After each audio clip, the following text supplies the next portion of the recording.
welcome to PhD with Women on IT, Hack the Future. My name is Beata and today's PhD, Positivity Hack Delivered, will be by Joana Leis.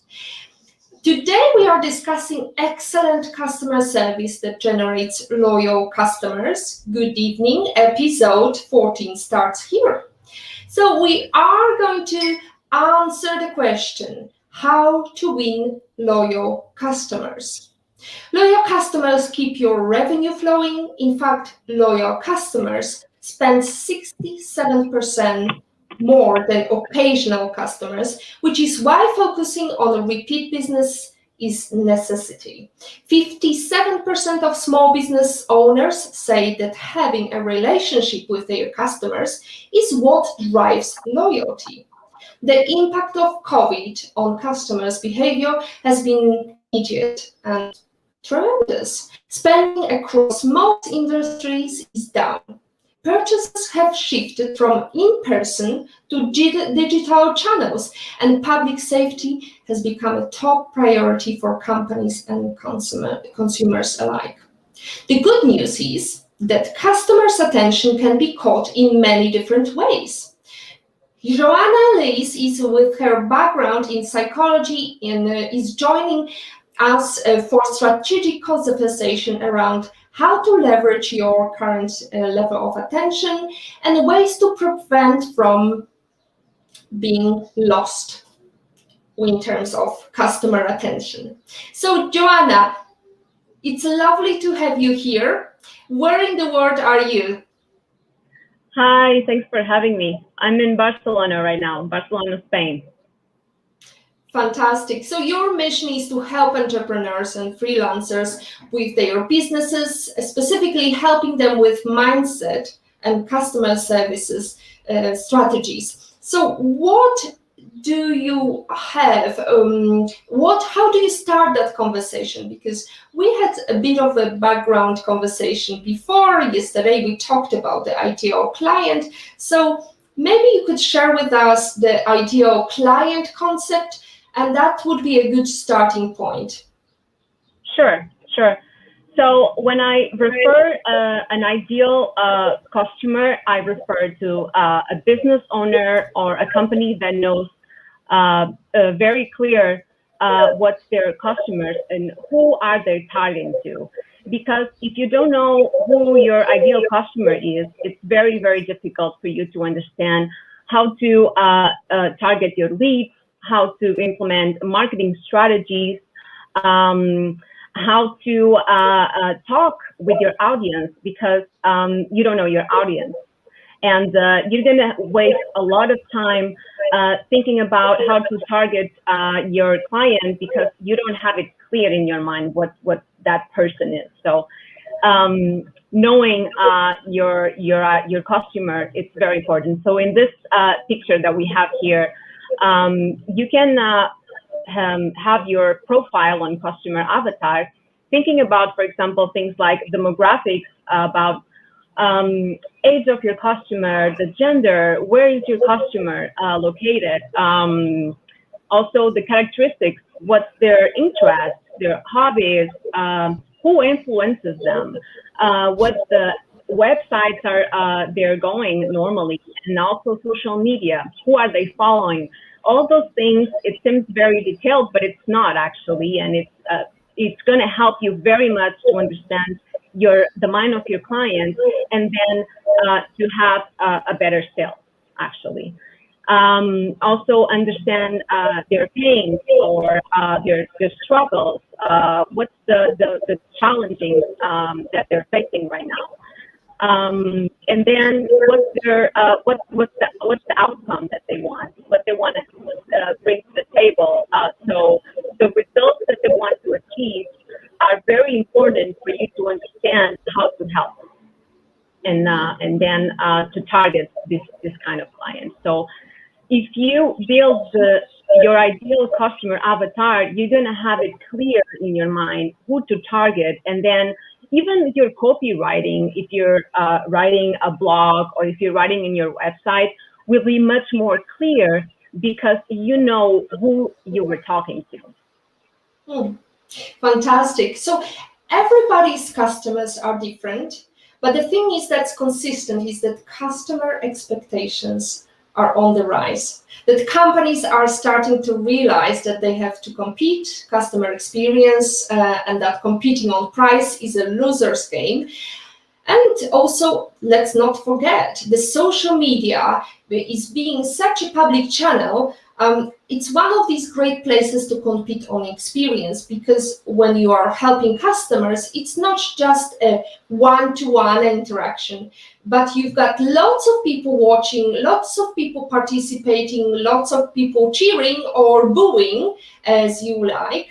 So you can actually demonstrate your service and your customer experience to the entire world, which is just an incredibly powerful thing. So we've got today a little task for you, audience. We are all customers. I mean, we experience dealing with customer service on an almost daily basis. And I'm wondering if you could leave your reaction, whether you agree with the following. If it's the waiting time, leave heart on Facebook. If you're on YouTube, just write time. If it's being passed around, if you just can't stand being passed around from manager to manager, leave the past message or little crying face interaction. If you think that you're being treated with rudeness is the most awful thing when dealing with customer service, then leave a little laughing sign, or just write rudeness. Or if you believe that clueless customer service is the most annoying thing when dealing with customer service, leave the little wow or just write clueless, please. That way we can see what is the most annoying thing. And I can see already some comments are pouring in. So I just want to thank you, Marianne, for your quick interaction. I just wanted to give you a little hint, because we ran our a little, let's call it a little survey on Facebook. And I have to say that majority of people who reacted online were really annoyed with clueless customer service. Then I know that Joana and I, we were kind of sharing the little survey I did on was it on LinkedIn, right? So we had a little LinkedIn I'm going to share with you. Just bear with me. Little LinkedIn survey, and this is what is quite interesting. Majority of customer providers said that the biggest struggle when dealing with customers is understanding expectations. What do you think it tells us, Joana? What is the outcome of these both sides of the story? I mean, we see the customers who are annoyed with not knowledgeable people, not understanding people, and then we've got actually providers who say that the biggest struggle is understanding what they expect of us. Yeah. Well, that can happen, and I go back to the first line of this conversation. He's knowing your customer very well will prevent these expectations as well. It depends on the message that you pass into your customer as well. What was your first message? Did you understand the needs? Did you understand what that customer specifically needed? And on that way, you're going to work on expectations as well. So I think it's important to do your first job, which is for me with my customers. I always go through a set of steps, and I tend to have a period of time where I just listen to my customer, even though sometimes I struggle with that because you know, we want to talk about our product or our service, and we want to sell, right? That's why we have our business. But it's important to understand where does this customer come from? What's the struggle, and why the expectations are not corresponding here? too. So I would go back to the first line. Okay, so that's very critical to understand, to find way of communicating with customer, because everyone is different. Not everybody understands the buzzword, and I think you actually have got some strategies in place, and you are going to tell us a little bit about your strategies. Would you tell us? Would you share with us how to win customers' loyalty? Yeah, of course. So with my years and experience on customer service, I've worked on different industries as well, and I always deal with customers. It's my thing. So even if the strategies can sound very logical to you, sometimes we forget about them.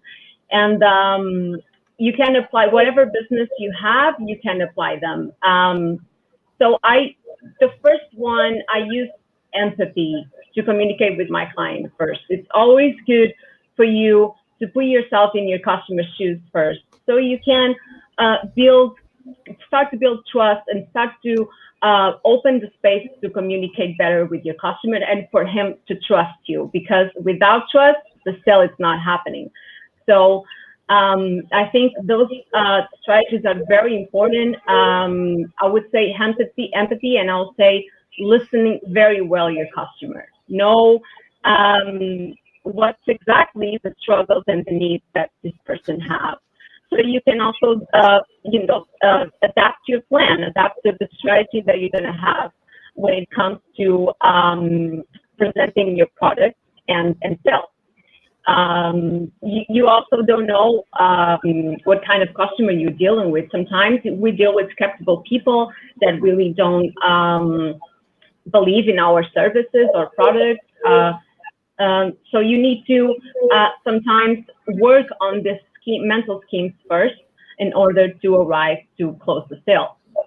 So those two, and I also really like to work on storytelling and tell people stories and build up their emotionality before passing to the sales process, because that's all sales is about. It's an emotional reaction. And if you build that space, and if you start to, instead of engage your customer talking about the specifics of your product, but then like telling a story, it's going to be much better for that customer to be receptive to your message. Fantastic. Well, I can't stop but think about Oprah Winfrey here. When I think about all the companies that are in the customer service business today, because even Oprah Winfrey's philosophy is, when she's building her show, her philosophy is always to demonstrate her commitment to giving. This is what she said, think about what you have to give, not in terms of dollars, because I believe that your life is about service. And I think it's very important also in terms of employer branding, right? Whether it's just the person who built the brand, but also people who are working with the brand, whether it's a small shop, whether it's a restaurant, all the waiters, all the kitchen staff, they have to be in line with that strategy, that philosophy behind that goes behind the company. So can you give us some examples of how it was really winning customer loyalty when people were dealing, whether it's somebody in a shop or whether it was in a bigger brand, how it was possible for them to win the customers' loyalty?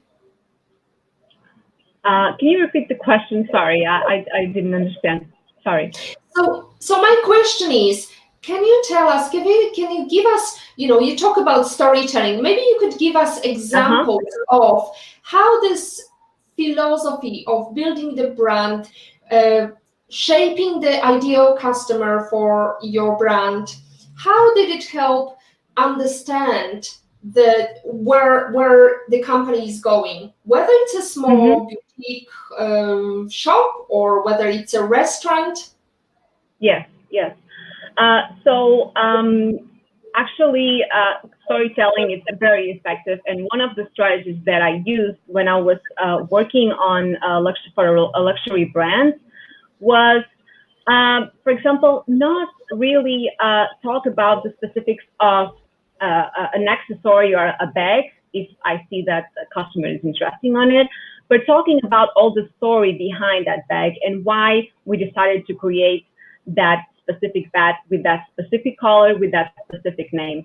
You know, it's I wanted the customer to be navigating with me through this story that and it was a real story. You know, so we tended to create this imaginary spaces for the customer to be prepared and to be engaged on our brand and be ready for the sale, because you need to touch that emotion first before anything else. If you're not moved, you're not gonna be able to buy anything, you know, because that's how the process goes. You need to touch that little thing on that person so they can be receptive. Fantastic. We've got a couple of questions and comments. I'm going to show everyone the little, if I would like to show you the screen so we can still reply to what was the most annoying as a customer, what was the most annoying thing that you had to deal with. JM Francisco said it's being passed. Who else? There is rudeness from Patrick Young. Thank you very much. Rombit also says it's a rudeness that is the most annoying thing to deal with. And you're still welcome to vote on the most annoying thing. So let's move to Buyan Melvin Karaor. I hope I say it right. Goyan is asking, Joanna, have you ever bent the rules on assisting a customer? That's a tricky one. If I ever bend the rules on assisting a customer, depending on the rules, this one I could say yes. It's because I tend to adapt to myself depending on the situation. And I don't follow a specific protocol. I just tend to be myself when assisting a customer and tend to make them happy as much as possible. So that's how. Yeah. Well, let me maybe jump into one of the situations I can remember from my experience, because it's very critical to see the pros and cons, and having that protocol in place, I mean, the rules in place is always a good guideline for your employees. So, for example, I had a little co-working space cafe, and one of the things we did, we had our own cafe. So we were roasting our own coffee in situ, and we had a customer who bought a small bag, and my employee jumped in and offered a free coffee on top of that. And I was quite upset, and I'm telling you why, because when you've set certain rules in place, and of course it's very important to have loyal customer, you have to also bear in mind that some costs are exponential, others are not so exponential. So having a chat is not going to cost you anything unless you've got a long queue standing outside, right? You may lose these customers waiting outside, but having a chat costs you nothing. But giving him a free coffee on top of, of that, which is costing me not huge amount of money, but the margin on the coffee was so minuscule that basically I didn't make a margin. So that was one of the things that I know he bent the rule because he wanted to please the customer, but we have to have these rules in place for our employees to understand how far can I go if we have like a, I don't know, big order for 20 bags of coffee, of course. But if we have one order for one bag of coffee and it's a first of customer that I've never seen before, that's a little bit of going OTT. So we have to make these rules, and I'm very happy with your question, that this question that came from our audience, yes, because I think we need to have some processes in place for your employees, your people who understand the vision, understand the storytelling, how important it is, but also have a set of rules to understand how far can I go before I actually damage the customer, our brand, or I give things for free and so on. Was that a good answer? I hope, Guyan, you enjoyed the answer. We've got another question from Trixie Lopez. What was your worst experience in dealing with customers, Joanna? Yes, I have a lot of experiences. We all did. Yeah, so I was a long time ago. I was working on I think I said that already. On a retail brand and a boutique, and this was a luxury brand, and we have very demanding customers. And this customer entered in the store. She was very upset, and she wanted to talk to me because I sold this product a long time ago, and she wanted to talk to me, and she was very unhappy with the quality of the product. And a long time passed. I think it was like 2 years or something like that, and the guarantee was not valid anymore. She was super upset, and she didn't understand how could I sell a product like that she thought that there was no quality. That was not exactly the truth. And what I needed to do actually was not really talking about the product, but I needed to calm her down and be sure that the situation would not escalate it to other levels. And I tried to help her, and I tried to, create another kind of solution. I couldn't have the product returned, but I presented another kind of solution that she was not happy with. And she ended up escalating the trouble and speaking with my manager. And at the end, everything was okay.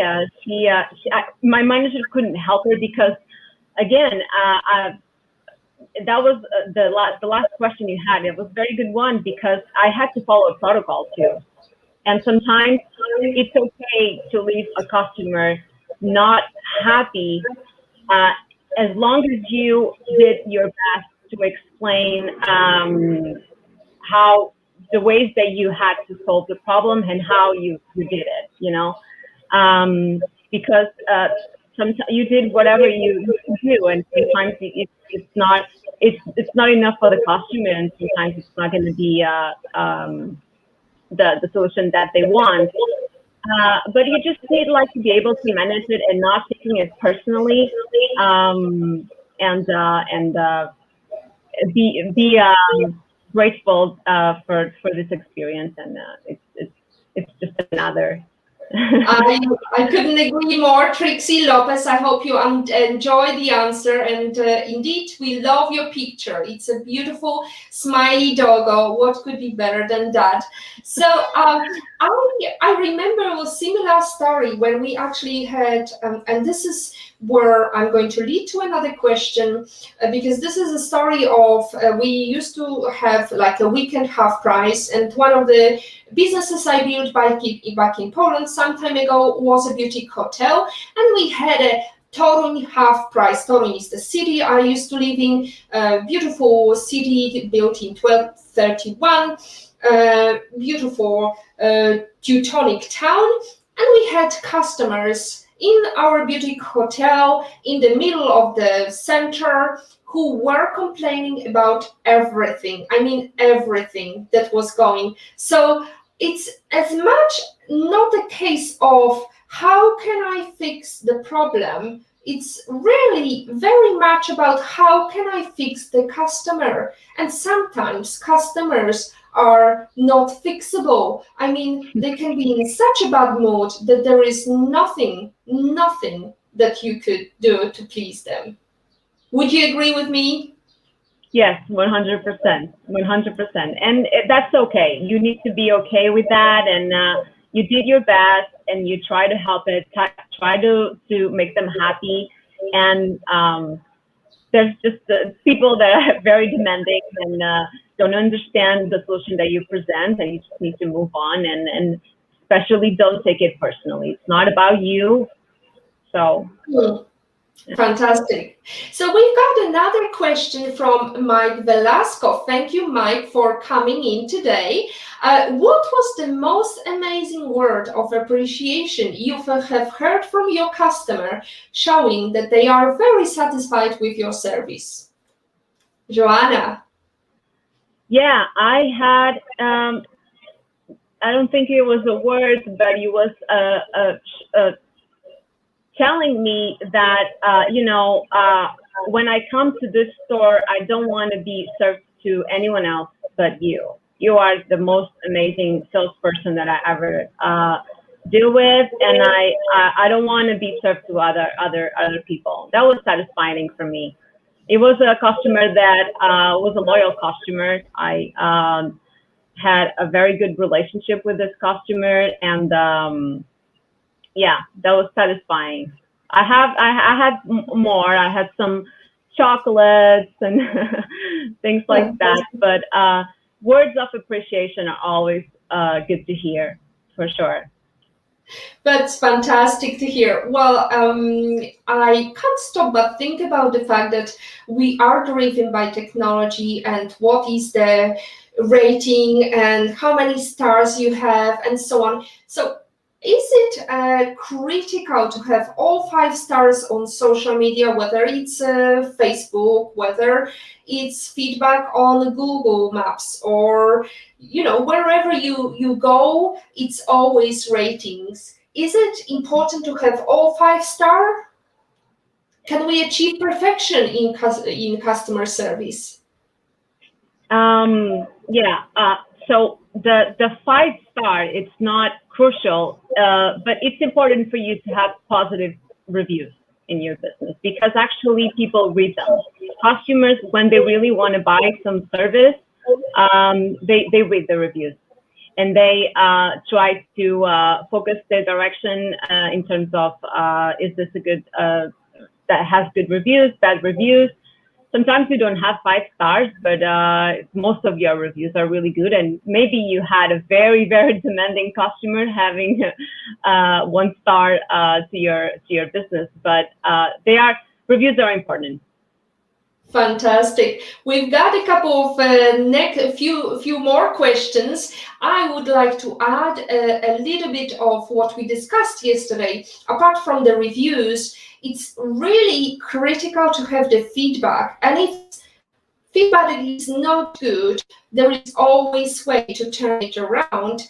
Because I don't think many people would believe all 5 stars, because if there is all 5 stars, it's dodgy. It's either your friends or family adding 5 stars, and if there is no comment whatsoever, or it's too positive comment, it's not looking realistically. So I would actually say that the most critical thing is answer these critical reviews, because this is your opportunity to improve, to make things better, and to show you compassion for the customer relationship, and compassion for what was their struggles, what they didn't like. And you can speed things around, and the way you answer is going to also show your personality, your story, why you believe this customer is important. Or, if you say, I'm sorry you didn't like our small tiny place, this is middle of the town, we can't really fix that,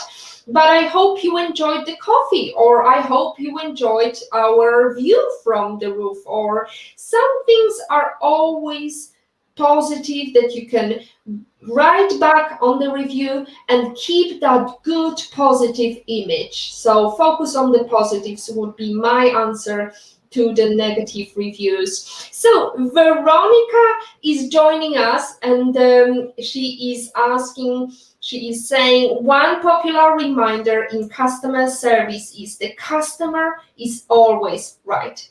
In a service provider's perspective, how do you feel about that statement, Joanna? Yeah, that's good, because that's what we are told all the time, right? Customer is always right. And it's good when you're actually training your team. It's probably good to pass this message, but then you need to understand that even the customer sometimes is not right, and that actually happens a lot. Your message has to be always positive and constructive and resolutive, meaning that you always need to present solutions, be positive, and understand your customer as much as possible. That's the message. The customer is always right.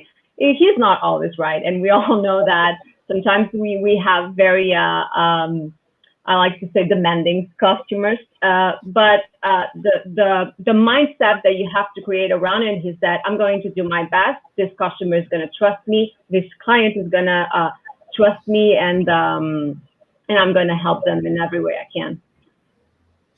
Fantastic answer.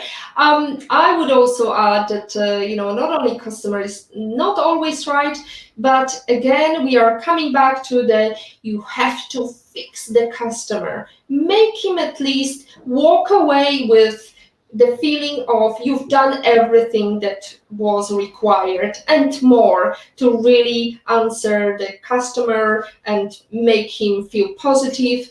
And sometimes we just wake up with the wrong side of the bed, so that's not fixable. So another question from In Love and in Pain. Still, she's in pain, even though she attended so many positivity hacks with us. We are here to serve you today, In Love and in Pain, and all of our community, us answering the everlasting question, how to win loyal customers. So In Love and in Pain is asking, who would you choose? Your good employee or a loyal customer? That's a tricky one. Yeah. So this is actually something that I didn't talk about yet. And I think customer service, if you are someone that has a team, I think customer service passes through having training your team well on this matter, because if your team doesn't know the values of the company and how to engage the customer, you can't expect to have a good customer service. So I think having your team trained, motivated, and disposable for the customer is very important. So I don't like to choose between anybody. I think employees are very valuable, and if I have a good employee, maybe very well trained and that knows how to make my customers happy, maybe this good employee can bring me more than one loyal customer. So I like to have good employees. I think that's the key. Good answer. I would agree with you, Joanna. So one thing that you actually can demonstrate your service and your customer experience is not only nowadays face-to-face, which some of the businesses had to close due to pandemic, but you can demonstrate your service and your customer experience to the entire world. And whether it's something that you can send, just before Christmas, we got a special package from the restaurant we used to dine at, and they sent us a really thank you note with a lovely package, lovely food, just to show their appreciation for the fact that we were supporting them on social media as well as financially. I mean, we used to order quite a lot from them, but it's a divine food. So companies have to compete in one of two things. You either compete on price, or you compete on something else. And that something else is always some part of a customer experience. So whether it's a customer service, whether it's the way they are treating your customers. So can you tell us some examples? What do you suggest is not that expensive way to increase the customer experience to then win customers' loyalty? Yeah.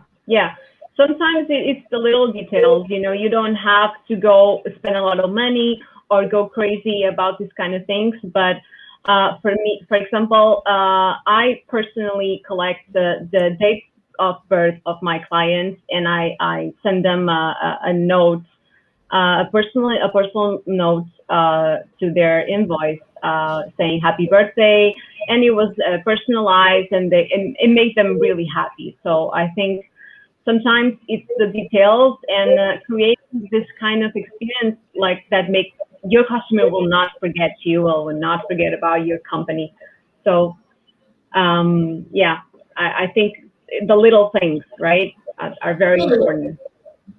Fantastic. And we know probably many of us have posted something on social media just to show gratitude for super customer experience. And it's really important how you can focus your efforts, whether it's a unique hashtag you create just to keep these customers afloat. And just this weekend, we had a lovely gathering with a few friends, and we ordered pizza. And the nice way of pleasing us, among the 3 boxes of ordered pizza, one was with a hidden message telling us that we can get a free of charge tiramisu with our next order, which is a nice surprise. And that's again accounting for customer experience. I had to tag them. There was a set of rules I had to follow to be able to get that free tiramisu, but that's the easiest way, I believe, to really get traction on social media that costs you nothing, doesn't it? Exactly. Fantastic. Exactly. It's a very good way, and I love it. It's a little details that it's gonna really impact your customer, and they're gonna remember you, and they're gonna post about you on social media, and talk about that to their friends and family. So that's amazing. That's the way of marketing over there. That's very easy and doesn't cost you anything apart from scribbling some note on a couple of boxes. We have another question from Neila Mendoza, from the positive to the not so positive, and let's go back. Let's segue to that very terrible customer experience you had, Joanna. Have you experienced being humiliated by customer? No, humiliated. No, I think even though we want to make our customers happy and we're there to serve them, I think we're dealing with people in both directions. So I think respect is very important from both directions. So that never happened to me. I like to mark limits sometimes in my relationships, even with my customers. So I think if you need to mark your limits, do it. And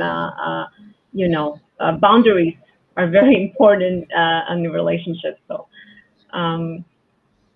that's amazing, Joanna. I think it very much reflects the fact that majority of your customers were luxury products purchasers. But I can remember having a bad experience when I was working long time ago in London, and somebody was asking for a product that we didn't have. And first of all, I had to make sure that I understand what she's asking for.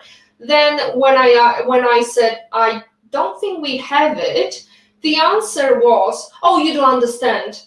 And I said, well, I do understand, but we don't stock it in our store. And she repeated, no, you understand, bloody foreigners. So that happens.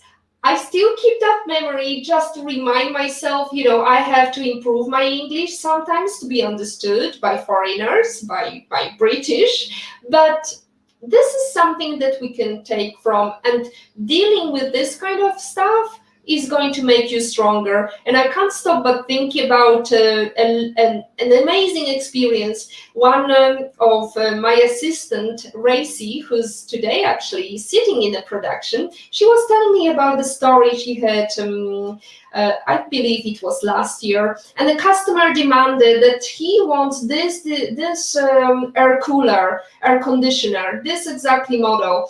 And she thought, okay, I'm going to take that box and deliver it to him. It turned out that this customer put a piece of notepad or whatever he put to mark that specific box, because I don't know what was his problem, but he was a control freak and he wanted that exact box being delivered. So not only she was able to apologize, and she was able to turn things around, apologizing, being nice to him, that he actually answered, just like with you, Joanna.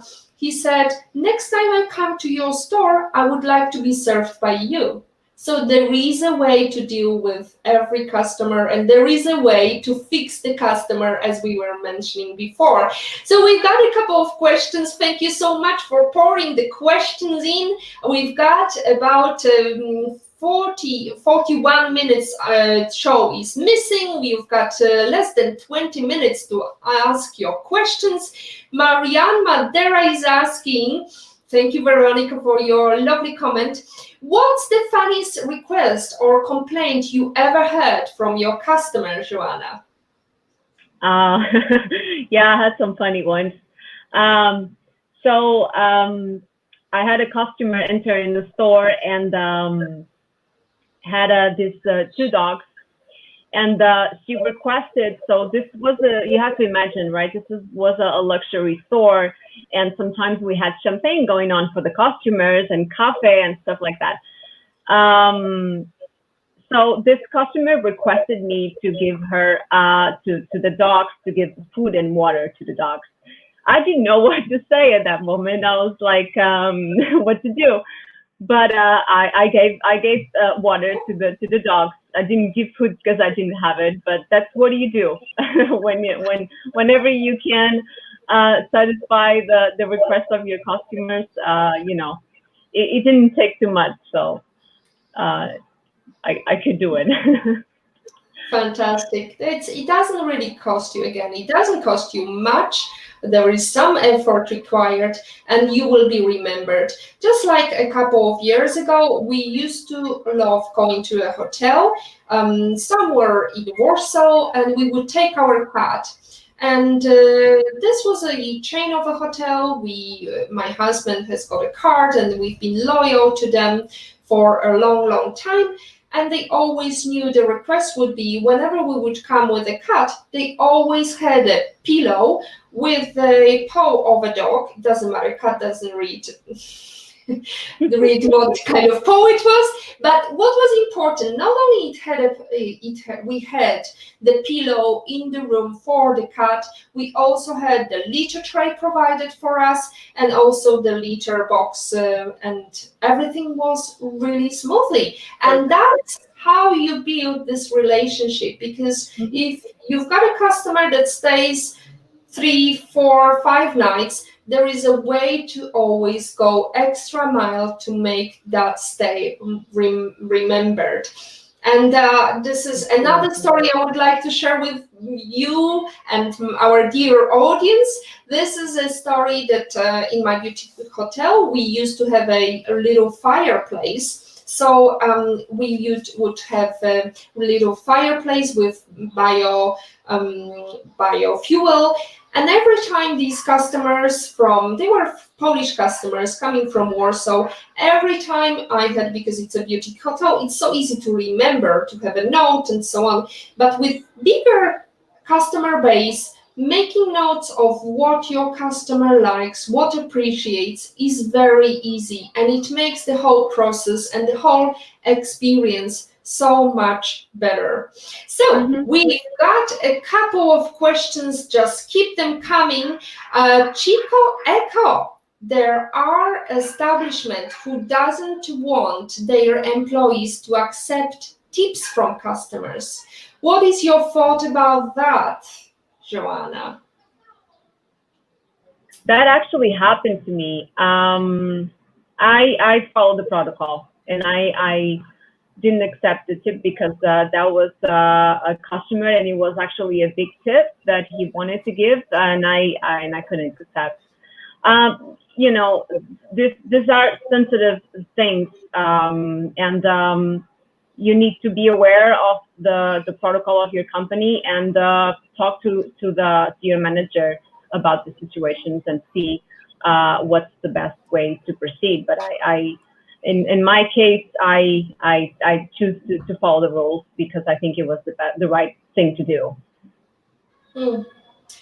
Well, I hope it answers your question, Chico Echo.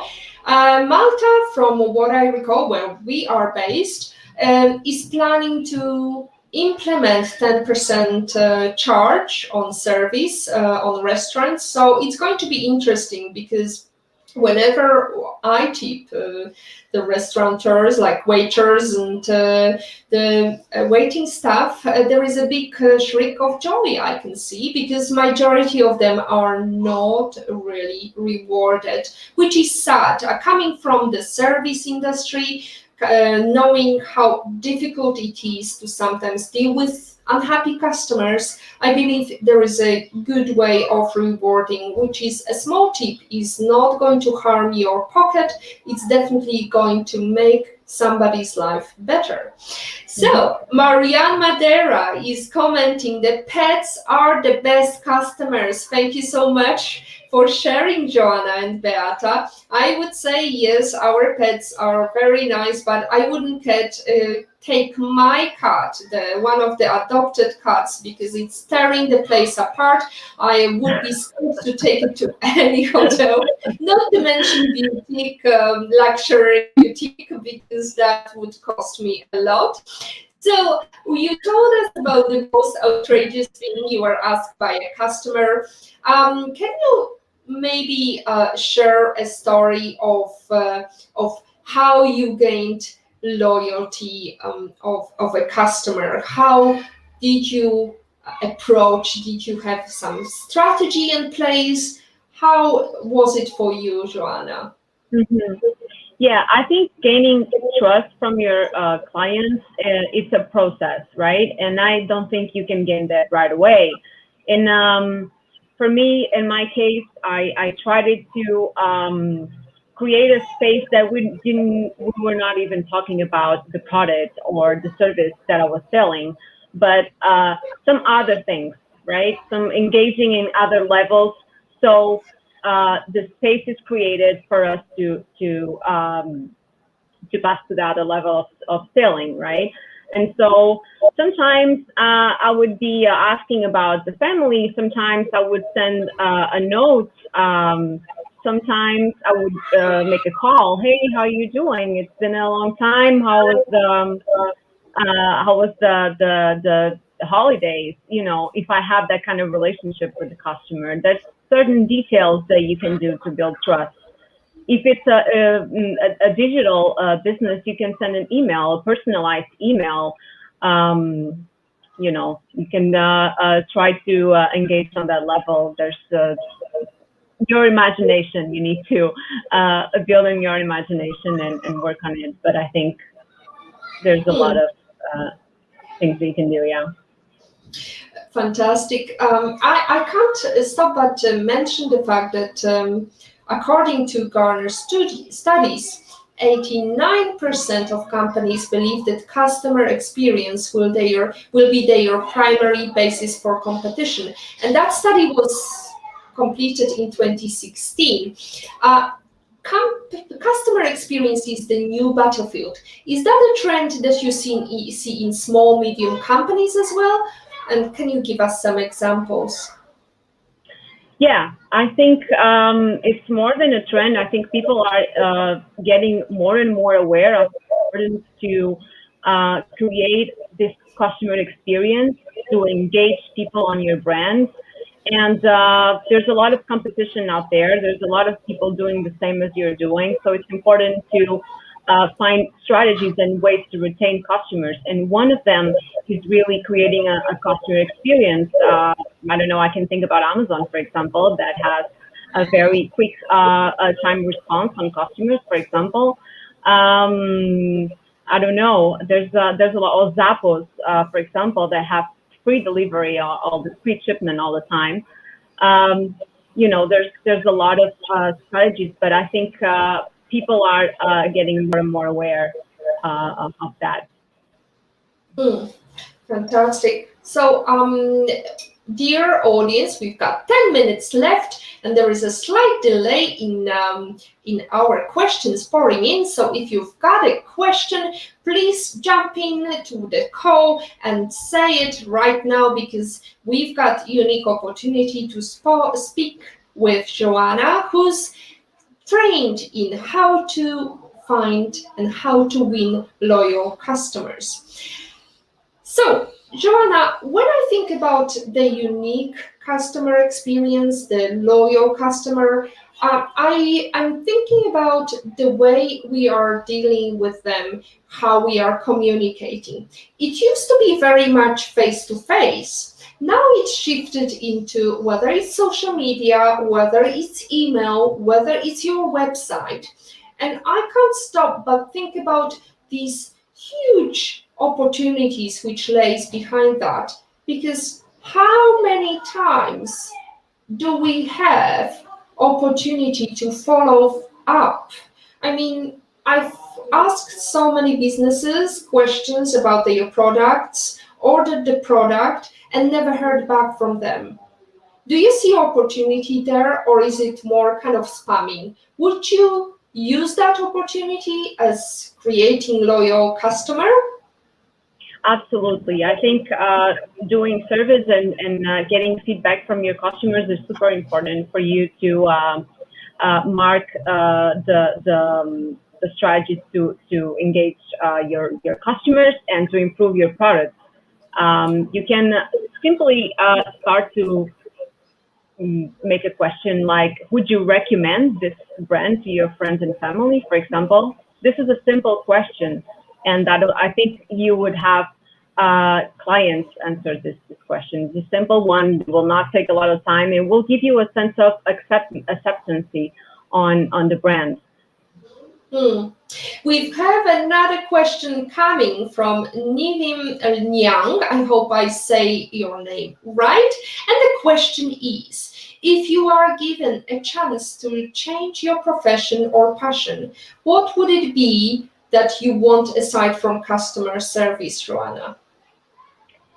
If I was given a chance to change my profession or passion, what it would be that you want to aside from customer service. I don't dedicate myself only on customer service. I actually dedicate myself on project management and coaching. So I do different things too. Customer service is just a part of the job that I like. Fantastic. So thank you, Niven. I hope it answers your question. We are dealing with a woman with many passions, not just customer service. She's also a successful coach. You've got a couple of clients, and you mentioned project management, right? So is it a continuation of customer service, or what kind of project management is that, Joana? Sure. I manage events here in Spain, in Barcelona, and we're actually going to have a big one in June, the end of June. It's one of the biggest tech events, so we're excited. It's going to be the opening of the event. So yeah, that's what I do besides the coaching. The coaching business. Fantastic. Fingers crossed. Please let us know. We'll keep our community on the loop and we'll let you know what's the next step for Joana. You can follow her on Instagram as well as Facebook. Is that correct, Joana? Sorry, it was cutting out. Fantastic. So Joana, would you agree with Jeffrey Gitmer, who said customer satisfaction is worthless, customer loyalty is priceless, and why? Mm-hmm. Yes, I would agree because there's such value on having customers that are your raving fans and actually advocate for your brand and talk about your brand and want other people to engage in your product. So I think having a loyal client it's a marketing strategy for sure. Fantastic. So we are heading towards the end of the show. I wanted to ask you a question that we always like to ask. First of all, can you give us your favorite life lesson quote? And can you share how that was relevant to you in your life, Joana? Yeah, sure. I actually love quotes, and I have so much, but I have one that I really like, and I have it here. It's from Leo Burnett, and it goes like, if you can't turn yourself into your customer, you probably shouldn't be in the business at all. And why I like this quote, because it's important to put yourself in your customer shoes and understand your customer and understand their needs so you can sell better and more. If you do that, you will, yeah. Very, very good, which comes back to Oprah Winfrey, who said, how can I be of service to the people? How can I change the world? By starting from yourself, not just by having impact on your closest relations. Having impact further is definitely much better. So we have a couple of comments, and we have a last question from Princess Tani, who is saying how to handle multiple customers asking for your attention. That's a tricky one. What is your solution for that? You can implement applications like Calendly, so they can book a place and a time to talk with you. That's one thing. Another thing is hire somebody that is only dedicated to talk with your customers, if you can do that. And the third thing is educate your customers and say, I'm going to be available in this time until this time. And that's time that I have dedicated only for you. So please call me or let's talk in that time. So those are the things that you can do. Fantastic. So, Joana, we are heading to the end of the show. I just wanted to ask you, are you working on exciting new projects right now? And can you share this excitement with us? Yeah, it's going to be the Mobile World Congress, the event tech here in Barcelona. It's going to be the first opening on the city. So I'm excited about it. Let's see how it goes. But so is it going to be hybrid? I mean, is it going to be online as well as offline? What's the plan? It's going to be hybrid, and some events are going to be presential. That's great. Well, we wish you best of luck with it. And it's nearly end of the show, so time for you, our viewers' favorite question. Imagine the pandemic is over and you can invite any person to breakfast in the world. Who would you love to have private breakfast with and why? And which place would you choose, Joana? Well, this is a difficult question. There's a lot of people I would invite for breakfast. But I think I would pick Marie for your brain and have breakfast with her, just because I appreciate her work, and I think she's an entrepreneur and an author, and I would like to have a conversation with her. Maybe I would go to Portugal or Italy. Those are two places I want to go. So. And a specific place in these countries?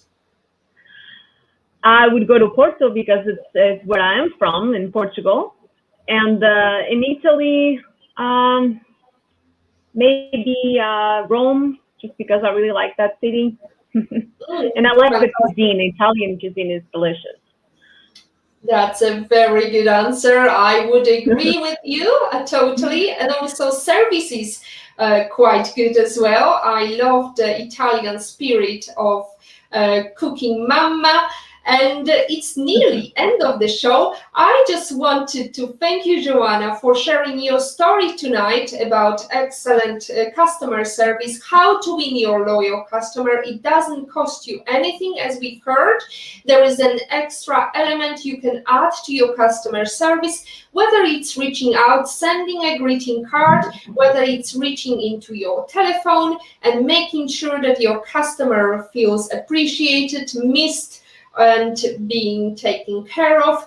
I would like to really thank you all, my loyal audience tonight. We've got Marianne Madera, J.M. Francisco Guyan, Melvin Calaor, and Rombit, Trixie Lopez, Mike Velasco, Nelia Mendoza, In Love and in Pain, Veronica Feipaguyo, Chico Eko Nivan Nauk. That's been a pleasure. And Tani Princess, I would love to see you into the next show. Next week, we are going to have Networking Like a Pro with the author Kelly Hoey, who is going to talk about how to approach and how to build your successful network and how to build your success through the successful network. Joana, I hope you're gonna be tuning in next week, and wish you a lovely mobile conference. I wish you a lovely night,